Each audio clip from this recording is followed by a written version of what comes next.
नमस्कार दोस्तों, स्वागत है आप सभी का RP technical study YouTube channel में। तो दोस्तों, आज की इस वीडियो में अपन बात करेंगे एनवीएस के बारे में, अर्थात नवोदय विद्यालय समिति का जो पेपर हुआ था इलेक्ट्रीशियन कम प्लम्बर का, उसका सॉल्यूशन करने वाले हैं। तो वीडियो को लाइक कर दीजिए और अपने दोस्तों को भी शेयर कर दीजिए। जिस दोस्त ने भी अभी तक चैनल को सब्सक्राइब नहीं किया है वो सभी दोस्त एक बार चैनल को सब्सक्राइब भी कर लीजिए, साथ ही ऑल नोटिफिकेशन बेल को भी ऑन कर लीजिए। तो यह पेपर हुआ था 8 मार्च 2022 को। कब हुआ था? 8 मार्च 2022 को जो पेपर हुआ था उसका सॉल्यूशन करने वाले हैं। तो चलिए शुरू करते हैं। तो दोस्तों, क्वेश्चन नंबर 1 दे रखा, पहला दे रखा, नियोन साइन लैंप में ट्यूबों में नियोन नियोन का दाब क्या होता है? नियोन का दाब बताना है। तो नियोन का दाब होता है 3 से 20 ऑफ Hg, अर्थात मिलीमीटर ऑफ मरकरी होता है। कितना होता है? 3 से 20 मरकरी ऑफ मिलीमीटर होता है। तो इसका राइट आंसर हो जाएगा ऑप्शन नंबर 4। अगला क्वेश्चन दे रखा है, एससीआर के संबंध में निम्न में से कौन सा कथन गलत है? इनमें से गलत कथन को चुनना था, जिसमें ऑप्शन दे रखा था, धारक धारा हमेशा इसकी लेचिंग से अधिक होती है। ऑप्शन 2 दे रखा था, यह 3 टर्मिनल और 4 स्तरीय एक दिशीय डिवाइस है। ऑप्शन 3 दे रखा था, इसका उपयोग डिस्टकारी अर्थात रेक्टिफायर के रूप में किया जा सकता है। ऑप्शन 4 दे रखा था, एक बार एससीआर चालू होने के बाद गेट सिग्नल को हटाया जा सकता है। तो इनमें से इन तीनों ऑप्शन तो राइट थे, और ये धारक धारा हमेशा लैचिंग धारा से अधिक होती है, ये कथन क्या था? गलत था। तो इसका राइट आंसर हो जाएगा ऑप्शन नंबर ए। अगला क्वेश्चन दोस्तों, अगला क्वेश्चन दिया गया है, निम्न चिन्ह का उपयोग किसके लिए करते हैं? अर्थात इसमें एक क्रॉसिंग दे रखी है। ये क्या दे रखी है? क्रॉसिंग दे रखी है, जिस पर एक पैदल व्यक्ति चल रहा है। क्या कर रहा है? चल रहा है, जिसको त्रिभुज में बंद कर रखा है। तो ये किसका चिन्ह है? ये चिन्ह को बताना है। तो दोस्तों, यह चिन्ह था पैदल क्रॉसिंग का। किसका था? पैदल पार पथ का था। तो इसका राइट आंसर हो जाएगा ऑप्शन नंबर ए। अगला क्वेश्चन दोस्तों, अगला क्वेश्चन दे रखा है, किसी श्रेणी आरएलसी परिपथ के लिए अनुनादी आवृत्ति 1 मेगा हर्ज है और बैंड विड्थ 20 किलो हर्ज है। तो क्यू गुणांक ज्ञात कीजिए। क्यू गुणांक ज्ञात करना है, तो इसके लिए सूत्र क्या होगा? अनुनादी आवृत्ति बटे बैंड विड्थ। क्या होगा? अनुनादी आवृत्ति बट्टे बैंड विड्थ। तो दोस्तों, इसको ज्ञात सोल्व कर लेते हैं। तो अनुनादी आवृत्ति कितनी दे रखी है? 1 मेगा हर्ट्ज। तो ये मेगा में कितना होता है? 10 की पावर 6। कितना होता है? 10 की पावर 6 बटे बैंड विड्थ कितना दे रखा है? 20 किलो हर्ट्ज। तो किलो का मान कितना हो गया? 10 की पावर 3। कितना हो गया? 10 की पावर 3। तो चलिए इसको काट लेते हैं। 3 जीरो से 3 जीरो कैंसिल हो जाएगा, 1 से 1 ये हो जाएगी। तो 2 का इसमें भाग देंगे तो कितना हो जाएगा? 50। तो राइट आंसर क्या हो जाएगा? क्यू का मान कितना आ जाएगा? 50। तो इसका राइट आंसर हो जाएगा ऑप्शन नंबर 2। अगला क्वेश्चन अगला क्वेश्चन दे रखा है, निम्न में से कौन सा प्राथमिक सेल नहीं है? इन ऑप्शनों में से प्राथमिक सेल कौन सा नहीं है, अर्थात इनमें से कौन सा द्वितीयक सेल है? क्वेश्चन का मतलब क्या है कि इनमें से आपको द्वितीयक सेल को छांटना है। तो कार्बन जिंक सेल प्राथमिक सेल है, पारद सेल भी प्राथमिक सेल है, सिल्वर ऑक्साइड सेल भी क्या है? प्राथमिक सेल है। जबकि इनमें से निकल आयरन सेल है, यह एक द्वितीयक सेल है। कैसा है? द्वितीयक सेल है। तो इसका राइट आंसर कौन सा हो जाएगा? Nickel iron cell. अगला क्वेश्चन दे रखा है, 29 इलेक्ट्रॉन वाले तांबे के परमाणु की पहली कक्षा में कितने इलेक्ट्रॉन होंगे? 29 इलेक्ट्रॉन वाले तांबे के परमाणु की पहली कक्षा में कितने इलेक्ट्रॉन होते हैं? तो हमेशा 2 होते हैं। कितने इलेक्ट्रॉन होते हैं प्रथम कक्षा में? 2 इलेक्ट्रॉन। तो इसका राइट आंसर हो जाएगा ऑप्शन नंबर ए। अगला क्वेश्चन दोस्तों, अगला क्वेश्चन दे रखा है, 4 ध्रुव वाले अल्टरनेटर के लिए 30 डिग्री यांत्रिक खालिस्तान के बराबर होता है। तो 30 डिग्री यांत्रिक किसके बराबर होता है? तो दोस्तों क्या करेंगे? 90 माइनस से 30 करेंगे तो बचेगा कितना? 60 डिग्री विद्युत। क्या बचेगा? 60 डिग्री विद्युत बचेगा। तो इसका राइट आंसर हो जाएगा ऑप्शन नंबर 4। अगला क्वेश्चन दोस्तों, अगला क्वेश्चन दे रखा है, 10 एम्पियर का कार्ट्रिज फ्यूज खालिस्तान के रंग के साथ कोडित होता है। तो दोस्तों, 10 एम्पियर का कार्ट्रिज फ्यूज होता है, वह लाल रंग के साथ कोडित होता है। किस रंग के साथ होता है? लाल रंग के साथ। तो इसका राइट आंसर हो जाएगा ऑप्शन नंबर 4। अगला क्वेश्चन अगला क्वेश्चन दे रखा है, निम्न चिन्ह का उपयोग किस डिवाइस के लिए किया जाता है? इनमें से यह चिन्ह दे रखा है, अर्थात यह सिंबल दे रखा है। तो यह सिंबल किसका है? तो दोस्तों यह सिंबल है ट्राइक का, किसका है, ट्राइक का। तो इसका राइट आंसर हो जाएगा ऑप्शन नंबर 3। अगला क्वेश्चन दोस्तों, अगला क्वेश्चन दे रखा है डीसी मोटर की स्थिति में आर्मेचर प्रतिक्रिया अर्थात आर्मेचर रिएक्शन के कारण मोटर की गति में क्या होगा और बलागुण में क्या होगा, इन दोनों में अंतर बताना है, अर्थात तो दोनों में कमी होगी या वृद्धि होगी, इस पर आपको ऑप्शन के आधार पर चुनना था।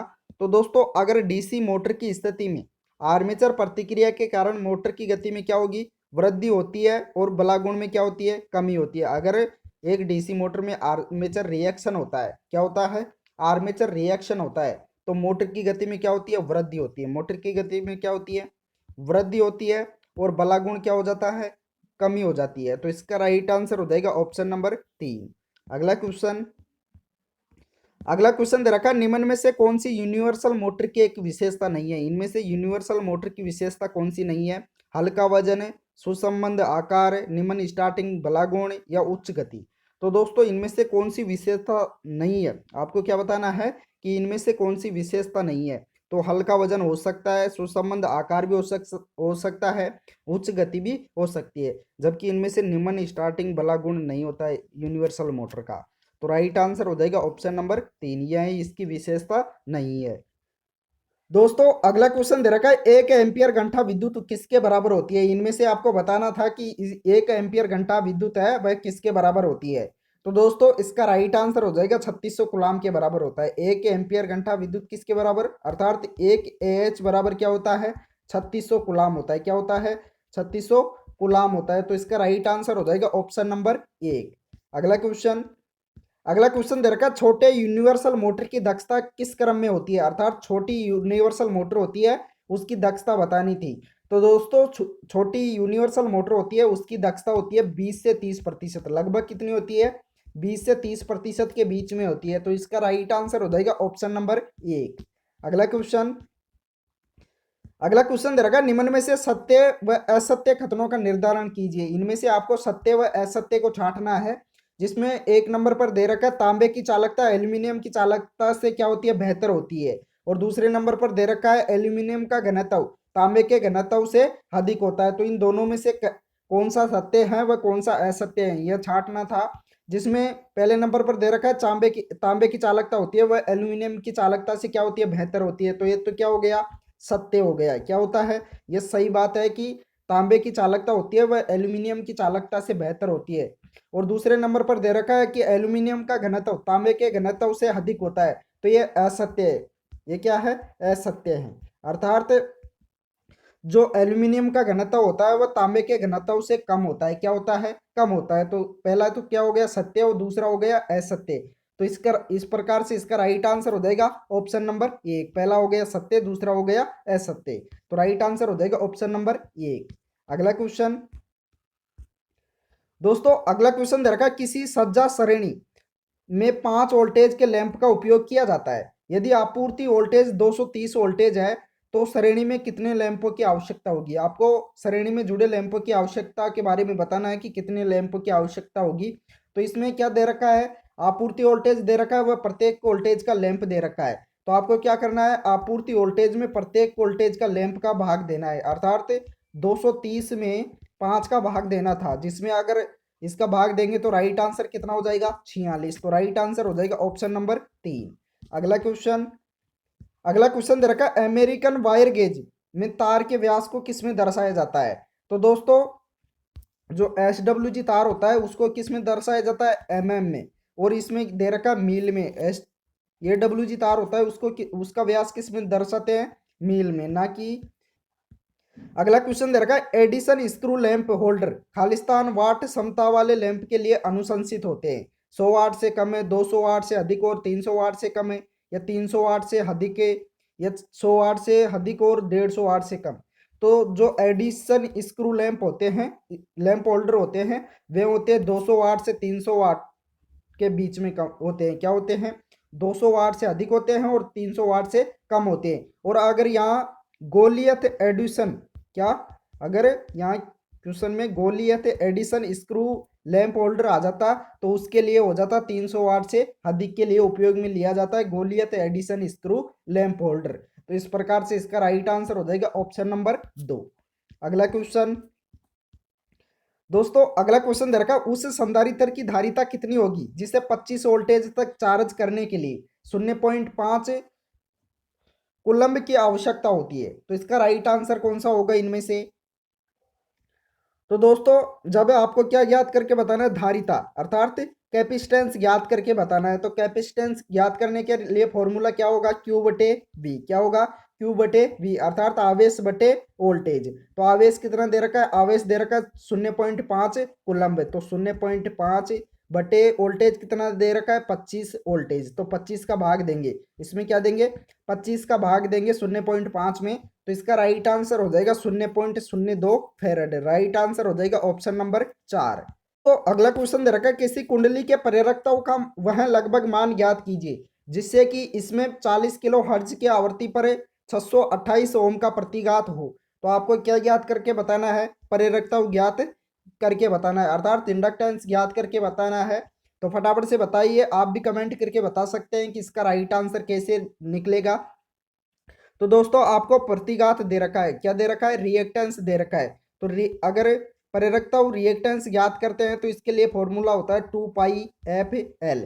जहां आपको फ्रीक्वेंसी दे रखी है 40 किलो हर्ट्ज, वह एक्सएल का मान दे रखा है 628 ओम। कितना दे रखा है, 628 ओम। तो इसके आधार पर इसको हल कर लेंगे, जहां आपको इंडक्टेंस ज्ञात करना है अर्थात एल का मान ज्ञात करना है। 2 पाई का मान क्या होता है, 2 गुणा पाई का मान हो गया 22/7 या 3.14। तो इसके आधार पर इसको हल कर लेंगे। तो एक्सएल का मान दे रखा है 628 ओम। कितना दे रखा है, 628 ओम। 2 का मान रख देंगे, 2 पाई का मान क्या हो गया 22/7।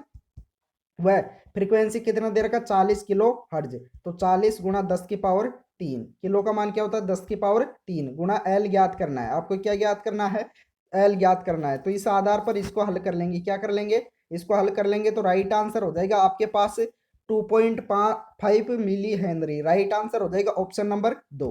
अगला क्वेश्चन दोस्तों, अगला क्वेश्चन दे रखा है, निम्न परिपथ में कुल प्रेरकता ज्ञात कीजिए। आपको क्या ज्ञात करके बताना है, इंडक्टेंस ज्ञात करके बताना है। जो कि ये तीनों किस में हो गए, तीनों समानांतर क्रम में हो गए। किस क्रम में हो गए, समानांतर क्रम में हो गए। तो प्रेरकता ज्ञात करने के लिए क्या करेंगे, जब समानांतर होंगे तो एल टी बराबर L1 plus 1/L2 plus 1/L3। इस प्रकार से इसको हल कर लेंगे। तो L1 का मान कितना दे रखा है, 10 मिली हेनरी। L2 का मान दे रखा है 5 मिली हेनरी। वह L3 का मान दे रखा है 2 मिली हेनरी। तो इस प्रकार से इसको हल कर लेंगे। तो फर्स्ट का मान दे रखा है 10 मिली हेनरी। मिली को ऐसे कैसे रहने तो मान को, तो चलिए, और 2 का मान कितना दे रखा है 5, 3 का मान दे रखा है 2। इस प्रकार से इसका लघुत्तम लेंगे तो कितना आएगा, लघुत्तम 10। तो 10 से एक बार, ये 2 बार चला जाएगा, प्लस ये चला जाएगा 5 बार। तो इस प्रकार से इसको जोड़ेंगे तो कितना हो जाएगा, 5 व 2 7 प्लस 1 8।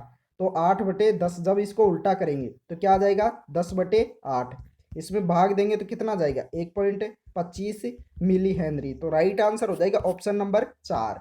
अगला क्वेश्चन दोस्तों, अगला क्वेश्चन दे रखा है, निम्न में से सत्य व असत्य कथनों का निर्धारण कीजिए। इनमें से सत्य व असत्य कथन को छांटना है। जिसमें एक नंबर पर दे रखा है, तुल्यकालिक मोटर में चाल नियंत्रण संभव नहीं होता है। और दूसरे नंबर पर दे रखा है कि तुल्यकालिक मोटर पश्चगामी के साथ साथ अग्रगामी शक्ति गुणांक पर भी परिचालित हो सकती है। तो इन दोनों में से कौन सा करेक्ट है, वह कौन सा असत्य, अर्थात सत्य व असत्य कथन को छांटना है। तो दोस्तों, ये दोनों ही क्या है, सत्य है। अर्थात तुल्यकालिक मोटर में चाल नियंत्रण संभव नहीं होता है, तो ये भी करेक्ट है अर्थात सत्य है।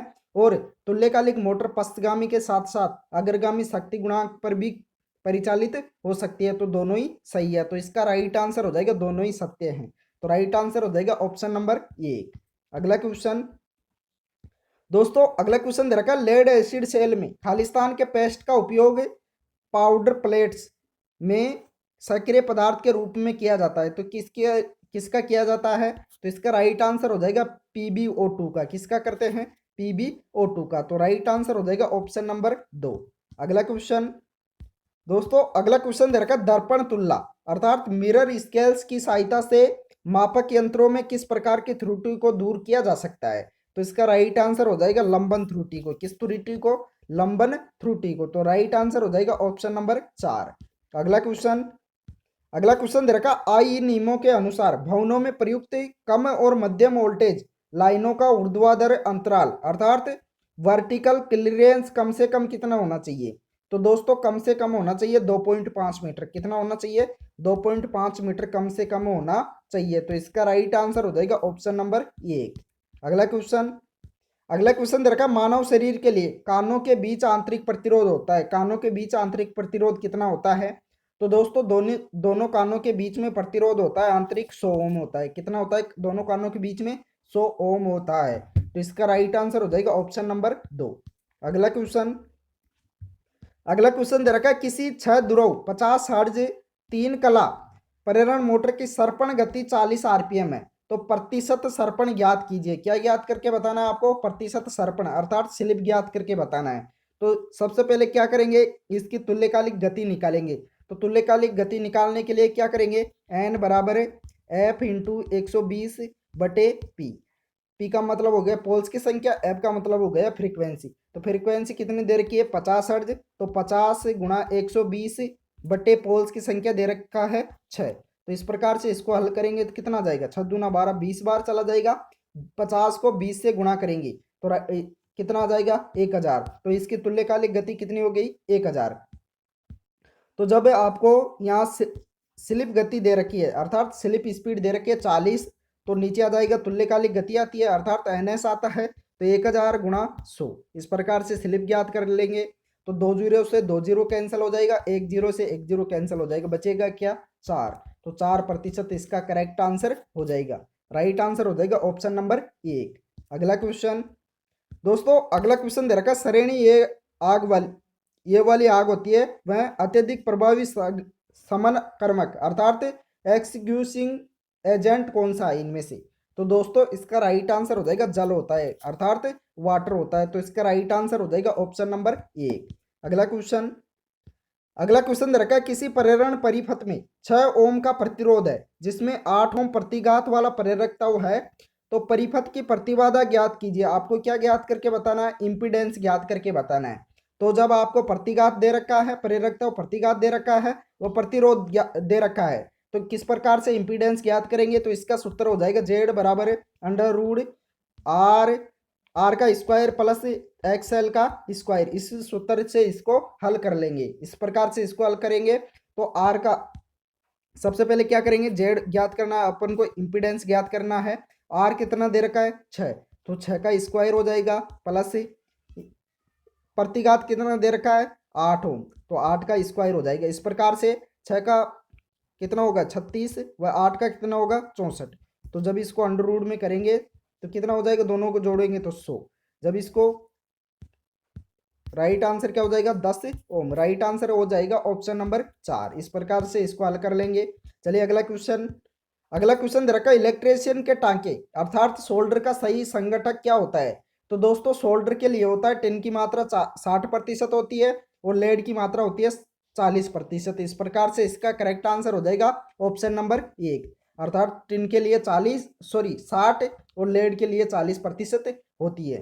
तो दोस्तों इस वीडियो में इतना ही, क्योंकि इसमें अपन ने 30 क्वेश्चन किए हैं, बाकी के 30 क्वेश्चन अगले वीडियो में करेंगे। जब तक के लिए थैंक